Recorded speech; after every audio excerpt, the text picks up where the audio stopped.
I hum Dad's favorite Johnny Cash tune while chopping carrots for the breakfast frittata. Morning light spills across the kitchen counter of our family home, illuminating the worn spots on the butcher block where his hands once worked. Today marks 3 years since we lost him, and I want the house filled with memories of him, starting with the smell of his signature dish. The kitchen door swings open and Mother strides in, already dressed in a crisp linen blouse despite the early hour. Her eyes dart past me to the keys hanging on the hook by the door, my truck keys. She's moving with that determined efficiency that always makes my stomach tighten. "Maris, I need to borrow your truck today," she announces, reaching for a mug from the cabinet. "And your credit card. Jade has that presentation for the Chamber of Commerce, and she needs to pick up some display materials." My hands freeze mid-chop, knuckles whitening around the knife handle. I set it down before I cut myself. "Today?" The word comes out hollow. "Mom, it's Dad's anniversary. I thought we were going to visit the cemetery and then review the quarterly numbers for the store like we always do." She waves a dismissive hand. "We can do that anytime.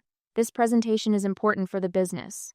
"For the business Dad built," I remind her, keeping my voice carefully level. "The business I've been running while Jade's been." I trail off, unable to find a diplomatic way to describe my stepsister's minimal contributions, despite her maximal credit-taking. "While Jade's been what, exactly?" Mother's tone sharpens like a blade on stone. She sets her empty mug down with a thud. "Modernizing our image? Bringing in new clientele? Your father would understand the need to evolve." I turn back to the carrots, counting breaths the way Dad taught me when negotiations got tense. She can use her own car, and her own credit card. Like last month when she borrowed mine for supplies and somehow charged $300 at Nordstrom. "That was a misunderstanding," Mother insists. "And her car's in the shop." "Again?" I stop chopping. That's the 3rd time this year. And somehow my truck always ends up with less gas than when she borrowed it. I look up, meeting Mother's gaze directly. "No, Mom, not today." The pot of Dad's favorite vegetable soup, the one I'd prepared last night to reheat for our lunch after the cemetery, sits warming on the stove. Mother's eyes flick toward it, then back to me. "You've become so selfish since your father died," she says, her voice cold. "He would be disappointed to see how you treat your sister." "Stepsister," I correct quietly. "And Dad would be disappointed to see how you've let her take over the business while I do all the actual work." Something shifts in Mother's expression. A tightening around the mouth, a flush across her cheeks that I recognize from board meetings when suppliers push back on her demands. "The business needs both of you," she says, reaching for my purse on the counter. "If you won't give me the keys, I'll just take them." I move faster than I thought possible, sliding my purse away. "No." What happens next unfolds in slow motion. Mother grabs the handle of the soup pot, lifts it from the stove, and hurls the contents directly at me. Hot liquid splatters across my chest and arms. I gasp as the scalding soup soaks through my shirt, pieces of vegetables sliding down to the floor. We both freeze in the awful silence that follows, broken only by the plop of soup dripping from the counter. I don't scream, don't cry. For the past 3 years, I've carried the weight of Dad's legacy. Designed the seasonal displays that Jade took credit for in the company newsletter. Maintained relationships with suppliers while Mother and Jade entertained potential investors. Managed inventory and payroll while being introduced as just staff at business functions. Without a word, I walk upstairs to my bedroom, peeling off my soaked shirt along the way. My skin burns, but I focus on the task at hand. I pull a small overnight bag from under my bed and methodically pack essentials. 3 changes of clothes, toiletries, my laptop. Mother appears in the doorway as I zip the bag closed. "You're being dramatic," she says, arms crossed. "It was just soup." I don't respond. Instead, I walk past her to Dad's old study. From his desk, I take only one thing, the napkin he hand-embroidered with the Langley and Company logo when he first opened the market. I tuck it carefully into my pocket. When I reach the front door, my hands tremble on the knob. This house is the only home I've ever known. The market, the only job. Mother and Jade, despite everything, the only family I have left. If you walk out that door, don't expect things to stay the same when you come crawling back. Mother calls from the stairs. I turn the knob, step outside, close the door behind me. Through the window, I see Mother immediately reach for her phone, not to check if I'm okay, not to apologize. She's calling Jade, her voice animated as she gestures toward the door I just closed. My truck sits in the driveway, the last purchase Dad and I made together. As I slide behind the wheel, the enormity of what I'm doing hits me. I'm leaving everything I know, the business I've poured my heart into, the home filled with memories of Dad, the family that, despite everything, I've tried so hard to please. But as I drive away, I notice something strange. My trembling hands have steadied on the steering wheel. And for the first time in 3 years, I can breathe. 20 minutes later, I park my truck in the far corner of a strip mall lot, hands still shaking despite the hour-long drive that should have calmed me. The burn on my forearm throbs beneath the cold water bottle I've pressed against it. My phone buzzes for the 5th time, Mother again, but I swipe the notification away and open Facebook instead. The Langley & Company market page loads, its familiar banners showing the storefront Dad and I painted together the summer before he got sick. I scroll down, expecting the usual weekly specials and customer photos. My thumb freezes mid-swipe. There's Jade, standing proudly beneath a "Meet Our Founders" headline. The caption reads, Jade Whitmore, co-founder and creative director of Langley & Company, showcasing our award-winning seasonal display. My award-winning seasonal display. The harvest arrangement. I stayed up 3 nights designing, the one that won recognition from the Chamber of Commerce last month. Jade hadn't even been there for the installation. I zoom in on the photo, noticing details I missed at first glance. She's wearing Dad's old flannel shirt, the one Mother said she'd donated. She's positioned herself exactly where I would stand during morning inventory, one hand resting on the antique apple crate. Dad restored himself. Each swipe reveals another piece of my life claimed by someone else. Jade giving tours to suppliers I've worked with for years. Jade demonstrating wrapping techniques I developed. Jade accepting a small business award from the mayor while Mother beams beside her. Not a single mention of me anywhere. Nausea rises in my throat. I grip the steering wheel, the cool leather under my palms the only thing keeping me anchored to reality. This isn't just about taking credit for my work. They're systematically erasing me from my own life. I start the engine, needing to see the store with my own eyes. The 10-minute drive feels both too long and too short.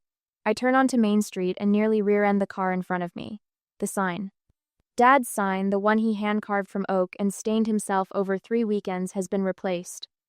The new plastic monstrosity reads, Langley & Company, reimagined by Colleen and Jade Whitmore. My father's first name is nowhere to be seen. I pull into the public lot across the street, watching customers enter the store while something hollow opens inside my chest. Through the front windows, I can see the layout has already been changed. The vintage produce tables Dad restored have been pushed aside for sleek metal displays. My phone dings with an email notification. A community newsletter I subscribe to, containing updates on local business news. The subject line makes my heart stutter. Local market secures development grant. I open it with trembling fingers. Congratulations to Jade Whitmore, founder of Langley & Company Market, on securing a $50,000 business development grant. Founder. I tap the link to the grant application, publicly available as required by state law. The screen fills with bullet points outlining Jade's vision and accomplishments since establishing the market. They're my bullet points. Word for word from the business plan I drafted last year. My education, my certifications, my vendor relationships. Even the handwriting on the signature line supposedly mine. Relinquishing my position is a poor imitation. The M curves unnaturally, nothing like my actual signature. I set the phone down, suddenly aware of what's happening. This isn't just about a truck or a credit card, or even the store displays. They're stealing my inheritance, my livelihood, my identity. The only connection I have left to Dad. Without the market, who am I? Without Dad's legacy, what do I have? My phone buzzes with a text not from Mother this time. It's from Eleanor, our regular Tuesday customer who always buys fresh flowers and sourdough bread. Maris, honey, are you okay? Just saw the new sign and all these changes? Your father would be turning in his grave. Call me if you need anything. The simple message loosens something in my chest. Someone noticed. Someone remembers. As I sit in my truck, watching strangers walk into my family's store, I wonder, should I confront them immediately with what I've discovered, or quietly gather evidence first? The satisfaction of seeing their faces when caught tempts me, but patience might protect what remains of my father's legacy. What would you do when the people who should protect you become the ones you need protection from? I glance at my phone again, where Mother's voicemails stack up like bricks in a wall between us. I think of the soup dripping down my shirt this morning. Was it only this morning? And the cold dismissal in her eyes. Then I open my notebook and begin to write down everything I've seen today, everything I can remember about the business that might matter. Names, dates, signatures. For the first time since Dad died, I feel his presence beside me, almost hear his voice. Always keep good records, Maris. The truth has a way of making itself known.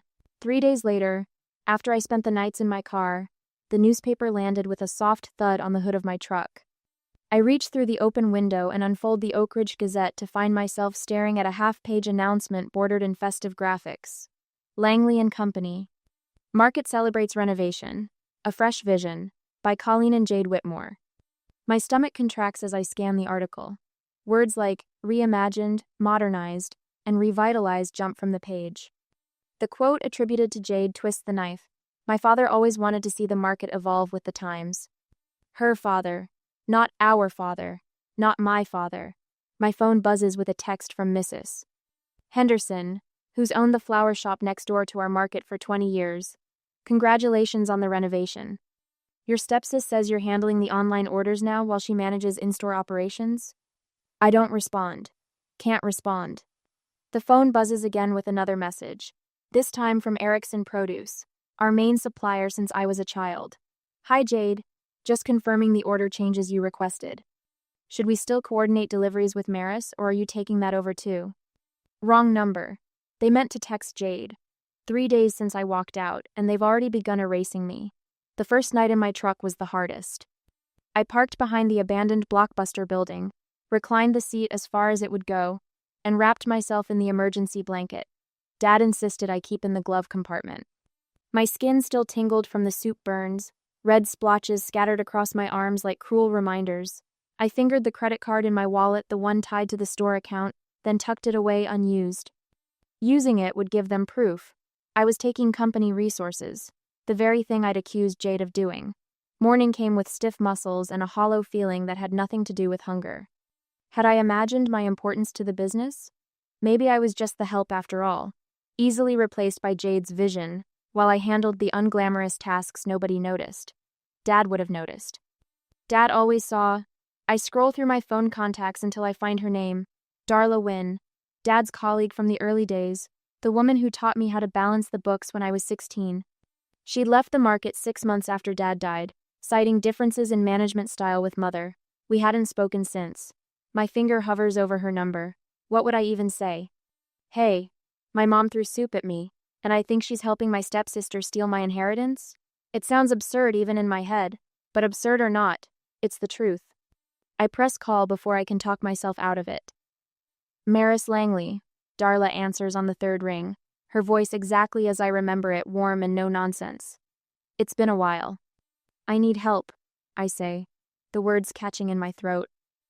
30 minutes later, I'm sitting at Darla's kitchen table, hands wrapped around a mug of coffee strong enough to strip paint. Her apartment is small but bright, yellow curtains framing windows that look out over the community garden. Your father always said you were the smartest, Langley, Darla says, sliding a plate of toast toward me. Now prove him right. For the first time in days, my shoulders relax. The walls of Darla's living room tell the story my mother has been trying to erase. Photos of the original store opening, Dad's arm around Darla and 3 other employees. A framed article about Langley and Company's 10-year anniversary, with teenaged me standing proudly beside the new refrigeration unit I'd helped install. They came to me last week, Darla says, settling into her armchair. Your mother and Jade wanted me to sign as a witness to your voluntary withdrawal from the business. The coffee turns bitter in my mouth. My what? That was my reaction too. Darla rises and retrieves a folder from her desk. I told them I needed time to think about it. Then I quit instead. She hands me a document with official-looking letterhead. Asset transfer agreement. My signature is at the bottom, except it's not my signature at all. The M is too loopy, thus too rounded. It's what someone might produce if they were copying my handwriting from memory. They forged my signature. I whisper, the paper trembling in my hands. And not very well, Darla agrees. Your real signature slants to the right. This one's perfectly vertical. I trace the fake signature with my fingertip, feeling something shift inside me. Not just anger or betrayal, but clarity. I'm not alone in seeing the truth. I'm not crazy for feeling erased. They can take the store, I say, my voice steadier than I expected. But they can't take what Dad taught me about standing my ground. Darla's eyes crinkle at the corners. Funny you should mention things your dad taught you. She reaches into her pocket and pulls out a key. I kept this, just in case. I recognize it immediately, the key to my storage unit, where I've kept important papers and mementos since moving back home after college. I thought Mother might have changed the locks by now. I admit. Smart girl, Darla nods. She did. Last week, but not before I made a copy. The storage facility is cool and quiet as we roll up the metal door. Inside, cardboard boxes line the walls, each labeled in my neat handwriting. College papers, Dad's fishing gear, market documents. It's the last one Darla heads for, pulling out a leather-bound book I haven't seen in over a year. The original ledger, she says, placing it in my hands. I open it carefully. The first page bears 2 signatures, Henry Langley and Maris Langley, dated the day I turned 18, co-owners. Your mother claimed you never had any official role, Darla says, pointing to an entry where Dad had noted my design for the holiday display had increased December sales by 17%. But your father documented everything. He was so proud when you suggested reorganizing the produce section.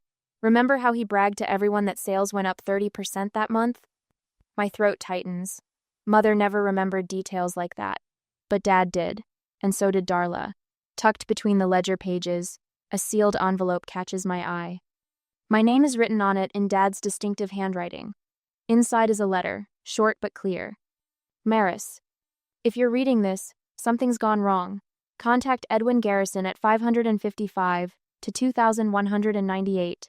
He holds the amendment to my will that Colleen doesn't know about. Trust yourself. I always have. Dad. The next morning, I stand outside a modest office building downtown, the ledger tucked under my arm. The sign on the door reads, Edwin Garrison, attorney at law. My hand rests on the doorknob.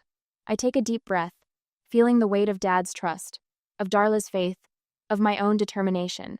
I turn the knob. I arrange the documents in 3 precise stacks on Edwin Garrison's polished oak desk. The forged asset transfer with my supposed signature. The original ledger showing my continuous management since Dad's passing. The timeline I stayed up creating last night, detailing every instance where my work was credited to Jade. Take your time, I tell him, folding my hands in my lap to keep from fidgeting. Garrison, a man in his late 60s with silver hair and reading glasses perched low on his nose, examines each page methodically. His office smells of leather-bound books and coffee. The silence stretches as he flips through the ledger, pausing when he reaches Dad's handwriting.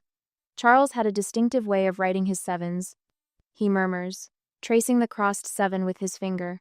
Always insisted it was the proper European way. My throat tightens. You knew him well?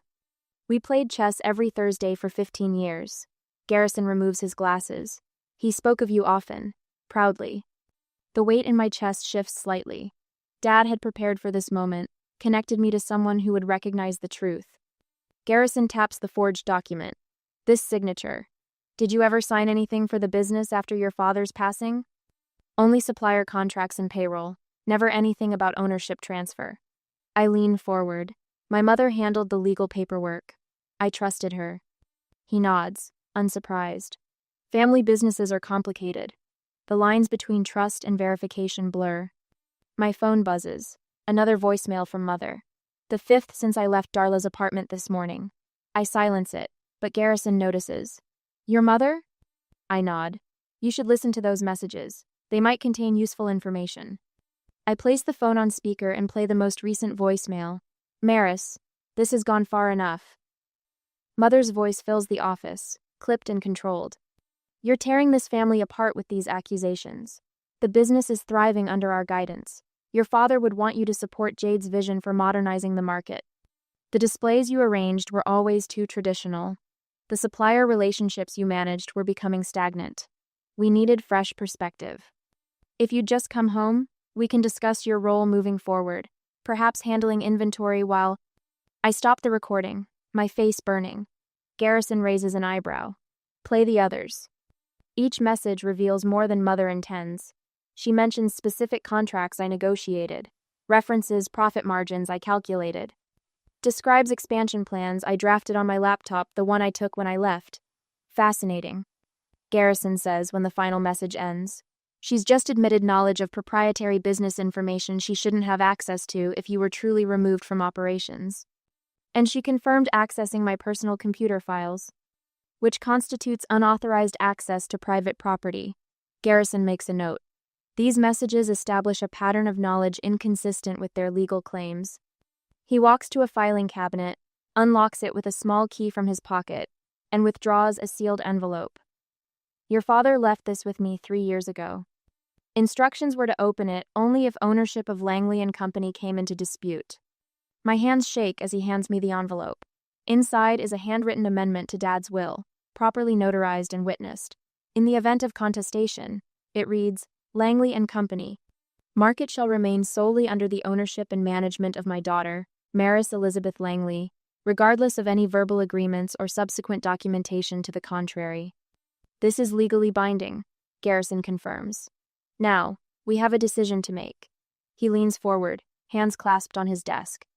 Do you want to press criminal charges against your mother and stepsister for fraud, forgery, and theft? The question hangs in the air between us. I stare at Dad's signature, the careful loops of his handwriting. Would justice through the courts heal what was broken? Or would reclaiming my father's legacy with dignity better honor what he built? Some betrayals leave no perfect answers. Before I can respond, Garrison's phone rings. After a brief conversation, he looks at me with renewed purpose. That was Tina Alvarez, former assistant to your stepsister. She says she has emails showing Jade plagiarized your work for multiple presentations. She's willing to provide sworn testimony. Tina quit 3 weeks ago, I recall. Jade said she was incompetent. Miss Alvarez apparently kept detailed records. She's emailing them now. Garrison's computer chimes.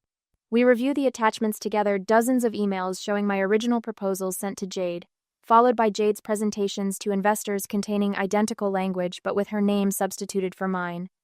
I suggest we focus on business recovery rather than personal vengeance, Garrison says, outlining a 3-pronged strategy. First, secure an emergency injunction preventing further asset transfers. Second, file for restoration of proper ownership based on your father's amendment. Third, prepare cease and desist orders regarding public misrepresentation. For the first time in weeks, a clear path forward emerges. The combination of Dad's foresight, Garrison's expertise, and unexpected allies creates a foundation stronger than Mother's manipulation. My phone buzzes with a news alert from the local business journal. The headline reads, Questions arise about Langley Market, leadership after credential discrepancies.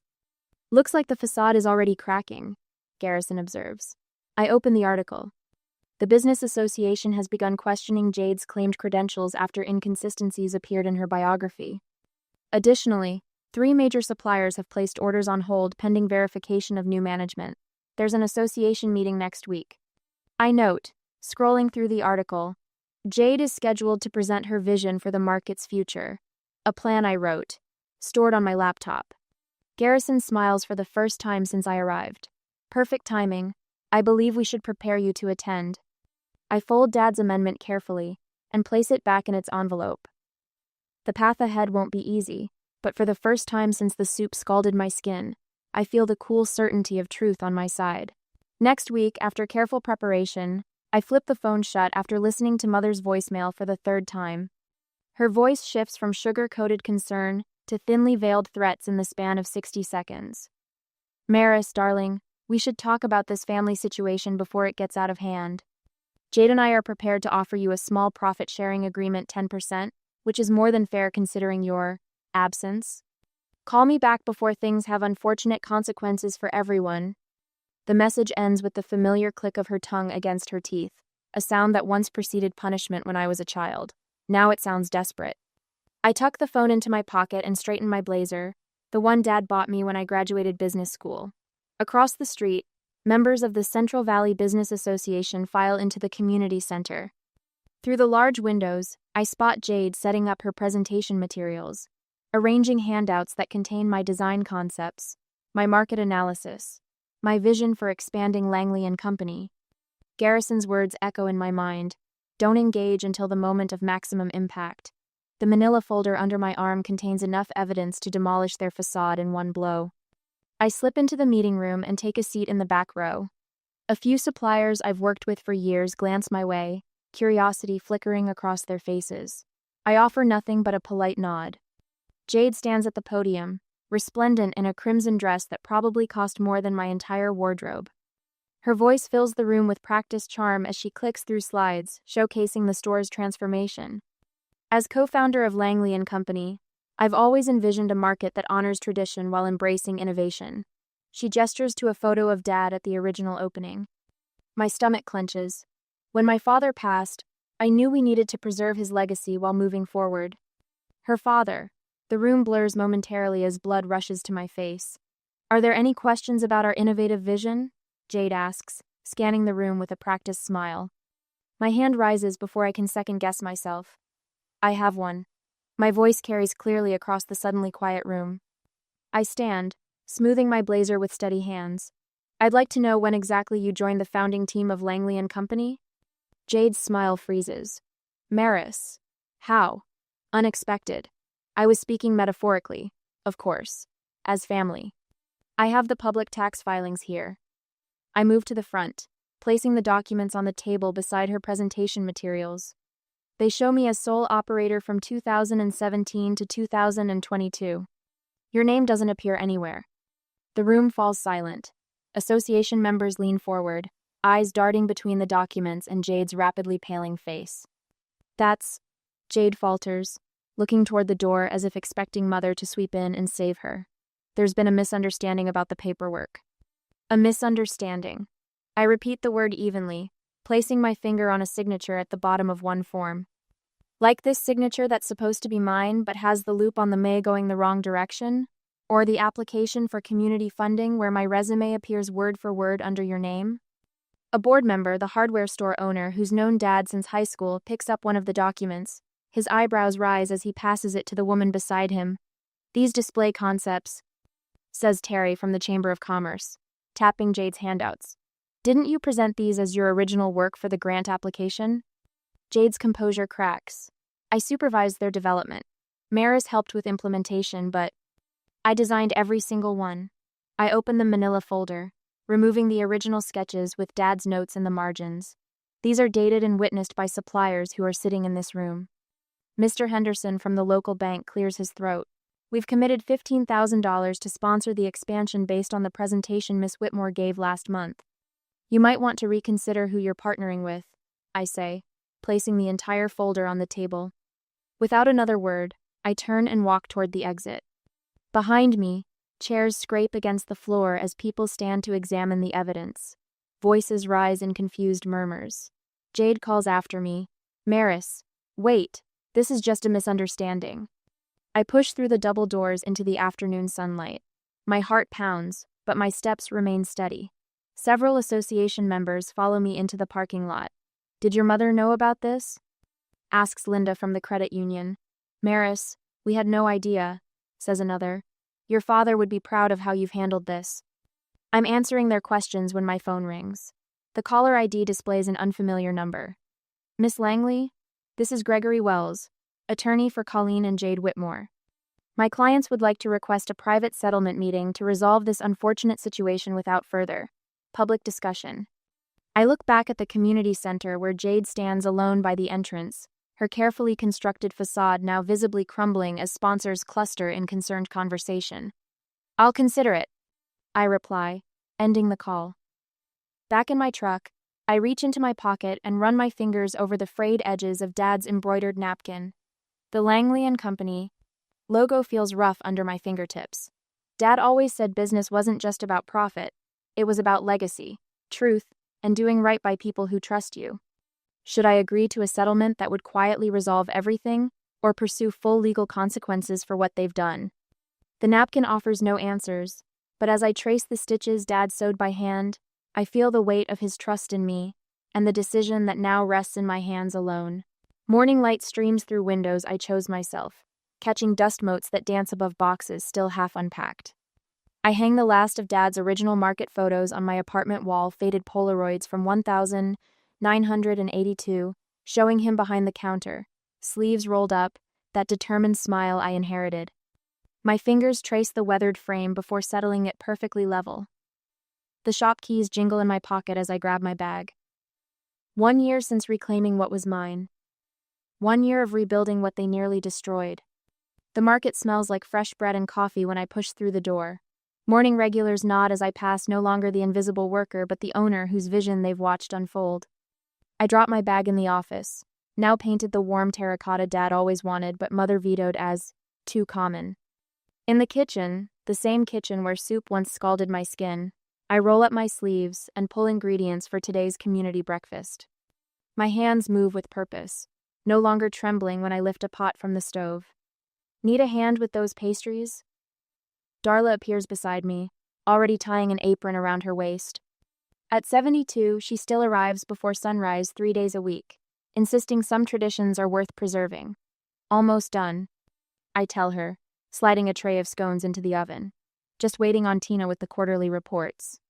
The swinging door opens again, and Tina enters, balancing a laptop and coffee.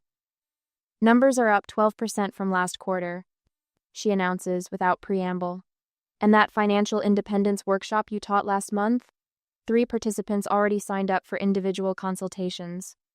I wipe flour from my hands, savoring the simple rightness of this moment. Dad always said the market was more than just a business. To protecting what matters, Darla says, raising her coffee mug. The store isn't just mine, I add, the words forming with certainty. It's a legacy I'm protecting for all of us who believed in Dad's vision. Later, as afternoon sun slants across the freshly polished counters, Edwin Garrison arrives with a small group of local business owners. His silver hair catches the light as he presents me with a wrapped package. 1 year of proper ownership deserves recognition, he says, eyes crinkling behind wire-rimmed glasses. We gather in the back room, Darla, Tina, Edwin, and 2 suppliers who stood by me when others wavered. No extravagant celebration, just people who chose truth over convenience. Darla raises her glass. To honoring promises, especially the ones we make to ourselves. The package sits unopened until everyone leaves. Brown paper falls away to reveal the ceramic bowl, the same one that held the soup Mother hurled at me, clean now, carefully mended where it cracked against the counter. I place it on my office shelf, not from sentimentality but acknowledgement. Beside it, I lay the application for a business expansion grant in Dad's name funds for a second location focused on teaching financial literacy to women starting over. That evening, I stand before 30 women at the community center, the Bowls journey part of the story I now share openly. Legacy isn't just what's handed to you. I tell them, my voice steady. It's what you choose to build from what remains. As I drive home, streetlights illuminate the application on my passenger seat. Tomorrow, I'll mail it. Tonight, I consider the package that arrived with the bowl a letter from Mother requesting reconciliation. As I place that bowl on my shelf, I wondered if forgiveness means welcoming people back into your life, or simply refusing to let their actions define your future. Some say family deserves endless chances. Others believe respect must be earned like any relationship. What would you choose? Maintaining boundaries with peace in your heart, or reopening doors to those who once closed them on you? For now, my answer waits sealed in an envelope on my kitchen table, neither vengeful nor yielding, but entirely my own.